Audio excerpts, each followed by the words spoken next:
return to office mandates are... guised attempt at terminations without severance. Okay.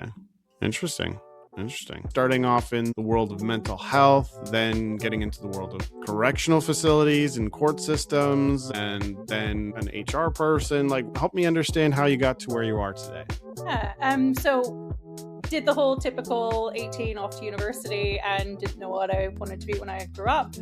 Ended up doing criminology and human rights, and I really liked that side. And I started a summer job at a nonprofit, and it was working with criminalized and marginalized women, where in my first couple of weeks I was sitting in a prison with a woman who had done some really heinous things, and it was like, oh, okay, so what do you want to be when you grow up? And I did that for a little while, and that human piece was always really important to me. Flash forward a few years, I was in HR in Canada and decided I wanted to move to the UK.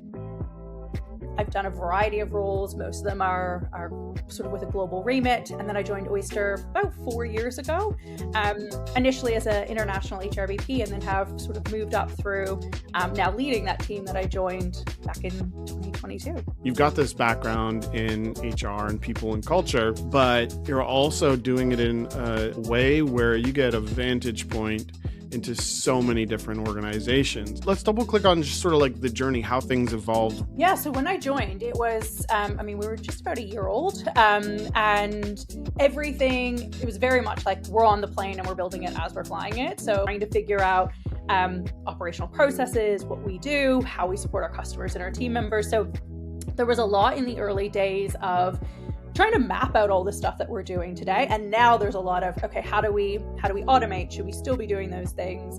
You touched on this earlier in terms of like making the complex simple. And that's been sort of a thread throughout your entire career, it looks like, even just the way you describe things. How does that show up in a day-to-day practice? Yeah, I think it's basic things, like even giving advice. If we're working with a customer on a complex termination, don't do it in legal jargon. Like, just have two humans having a chat about what's going to happen. In my team, it's very low ego, no BS.